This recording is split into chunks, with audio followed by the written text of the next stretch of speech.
Tekana umunezero ntangere vyo gusubira kubana namwe banywanyi mukurikira amakuru n'ibiganiro tubandanye gushikiriza imisi yose kuri iyi mboneshakure y'Umuhuza TV. Ndabahaye ikaze aho muherereye hose muri iki gitondo co kuwa kane turi kw'itariki ya 14 Nyakanga 2023, tukaba tugiye kwibanda kuri vyinshi bigiye bitandukanye bibandanya kuvugwa cane mu gihugu c'u Burundi. Ndagusaba kugira ngo ntuze gucikwa, reka ntangure aya makuru mbaramutsa kandi mbahakaze mwoba mwerereye hose abadukurikira bari mu Burundi, bari mu bice bitandukanye mu bisagara no mu ntara, mwese ndabaramutsa kandi ndabahakaze.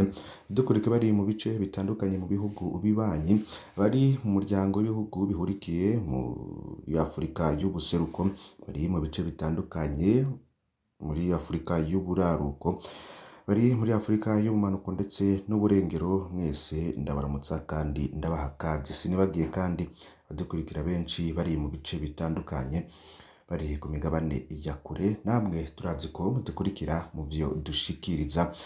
Aya makuru rero agiye kugaruka kuri ya ndege arirura perezida w'igihugu c'u Burundi. Muri 2014 ibiro vy'umukuru w'igihugu vyatangaje ko Burundi bwaronse indege izohorerura umukuru w'igihugu ni Gulfstream IV-9U BKB. Umuvugizi wa leta w'ico gihe ni Philippe Nzabonariba yatangaje ko iyo ndege yari ingabire y'abagenzi b'u Burundi. Umukuru w'igihugu mu mwaka uheze ku munsi wa nyuma w'umwaka w'2022 yoba yaratangaje ko iyo ndege yoba yaragiye gusanurwa. Ese amakuru y'ayo mashasha yoba ageze? Hari byinshi twabaronkeye muza gukurikira muri aya amakuru. Ndagusaba kugira ngo fyonde kuri subscribe canke s'abone ni utari wafyonda ko bukene kubisangiza abagenzi bawe kugira badacikwa amakuru yose dushikiriza. Ndaguhaye ikaze.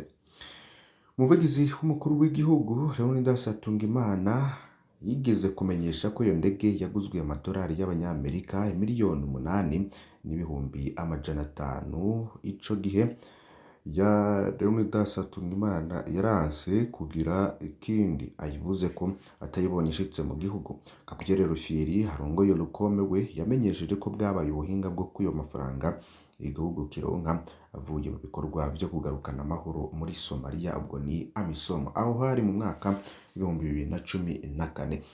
Muri Kigarama 2016, inyuma y'imyaka ibiri ivuzwe, ya ndege yaraje ku kibuga c'indege ca Bujumbura. Indege yakiriwe n'umushikiranganji Alain Guillaume Bunyoni, avuga ko ari we yariye mahera ya AMISOM mu kubesha ko aguze iyo ndege. Indege rero ntiyigeze irirura umutegetsi n'umwe mu gihugu c'u Burundi. Muri 2017 indege yarasohotse igihugu inyuma y'ingingo yafashwe n'inama cikiranganji yo kwikotesha, nuko ibiragiye itigeze yunguruza na rimwe abategetsi b'u Burundi. Umukuru w'igihugu w'ico gihe we nta n'imbibe z'igihugu yari agisohoka. Muri 2021 indege yabonetse iri ku kibuga c'indege muri Espagne, yarakuweko ivyerekana vyose ko ari indege y'u Burundi. Inyandiko zayo ku mbuga ngurukana bumenyi zavuga ko isigaye ari indege y'uwigenga.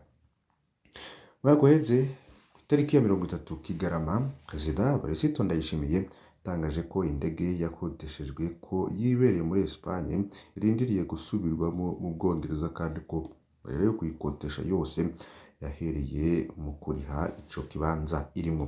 Mu ncamake, Burundi bukaba bumaze imyaka 8 buguze indege yo kurera umukuru w'igihugu. Indege yarindiriye imyaka 2 kugira ishike ku butaka bw'u Burundi, iraheze ihamara amezi 3 itigeze rero umukuru canke umutegetsi n'umwe, hanyuma ikoteshwa hanze mu myaka 5. Maze ikoteshwa nta rufaranga na rumwe rwinjiye mu Burundi, none leta igiye kuriha yandi mahera yo kuyisubiramwo. Ibiharuro bisa niho bimena umutwe, nico kimenyamenya c'ingene igihugu gitwaye. Indege ya Gulfstream IV-9U BKB yari yerekanwe nyuma y'imyaka 11 Burundi butagira indege irerura umukuru w'igihugu.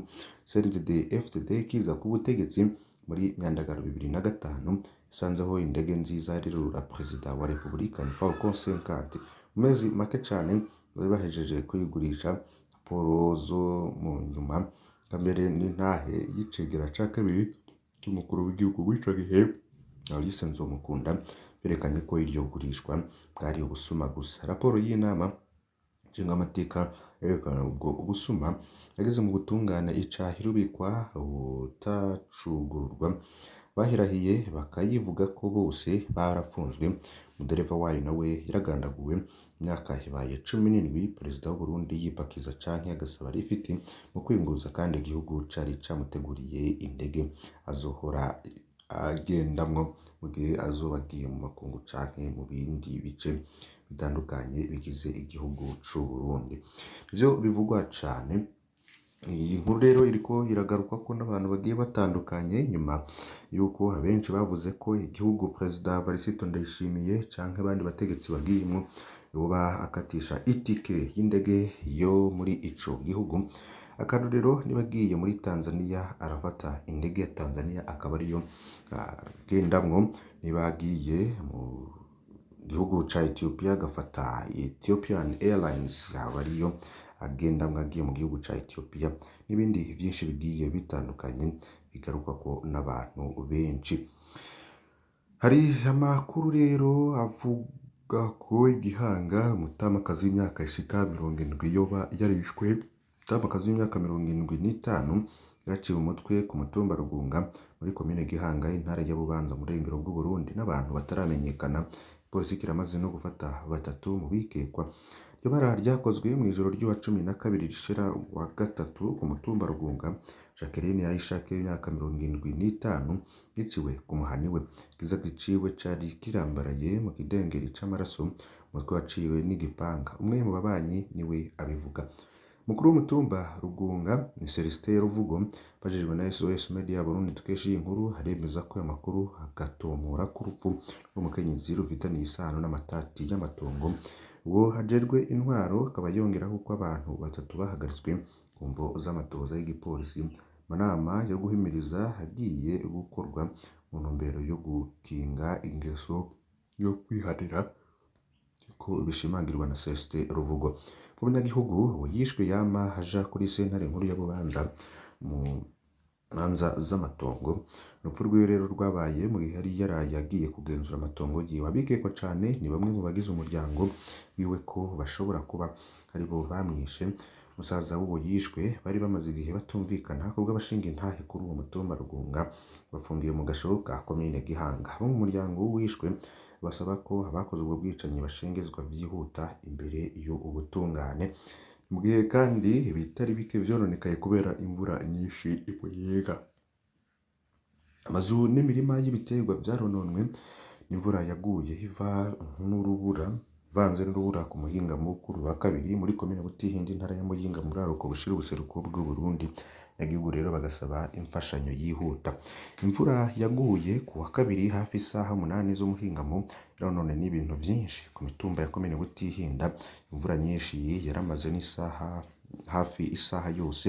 Mutumba wakozwe ko cane kubw'intwaro uwa Munyinya aho amazu 45 ariyo yononekaye harimo 15 yasidutse yose n'ayandi 30 amabati yayo yagaruwe n'umuyaga nkuba canke agatobagurwa n'urubura. Imirima y'ibiterwa nayo nyene yarononekaye cane. Intwaro ikaba igereranya amahegitare 18 y'imirima y'ibitoke yononekaye, 5 y'ibigori, 3 y'ikawa n'ayandi 2 n'igice y'itomati yoba yarononekaye. Igihugu bagasaba imfashanyo yihuta. Aho umwe yagize ati umuryango wanje warakozwe ko cane, amazane harimwo yiwanje na 3 z'abahungu banje bashinze izabo zarasidutse zose. Dusaba imfashanyo yihuta kugira ngo turonke aho tukika umusaba, bitabaye uko tuzoguma turara hanze.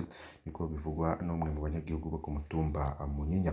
Musitanteri w'iyo komine asaba ubushikiranganje bujejwe gushigikirana n'abandi bagira neza gufasha abanyagihugu bakozwe ko n'ivyo vyago kugira ngo nabo babe heza.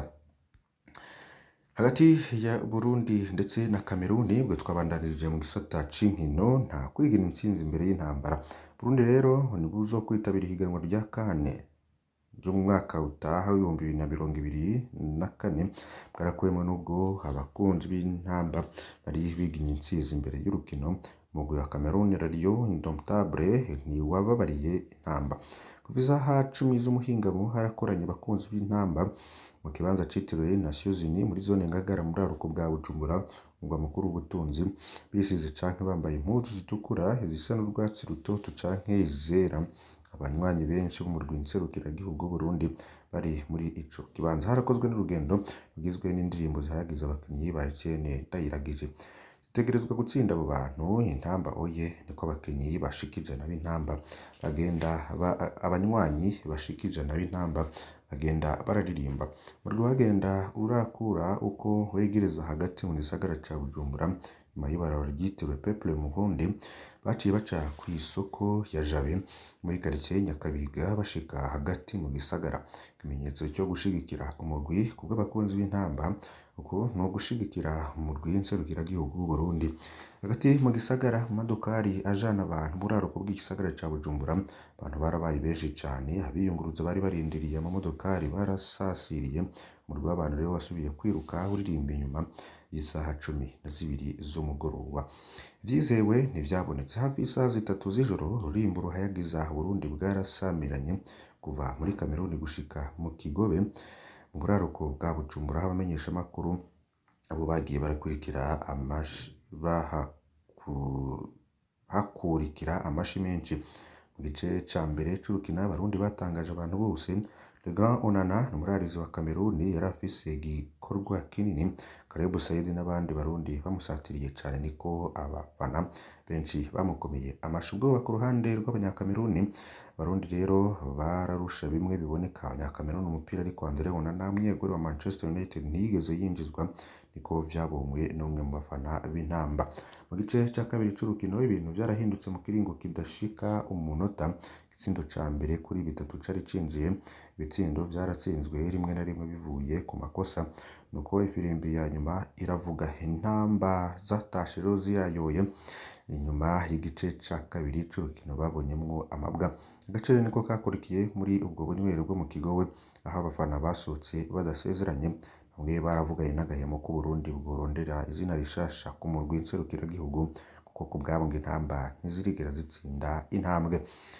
Banywanyi bacu ndabakengurukiye cyane ko mukurikiye amakuru twari twabateguriye muri iki gitondo nagusaba kugira ntuze gucikwa n'ibindi bitandukanye tuza agushikiriza kuri iyi mbonesha kure. Fyonda subscribe canke sabone ni utari wafyonda ko yuko nako bisangiza abagenzi bawe kugira nabo badacikwa n'amakuru yose dushikiriza. Mane baheze.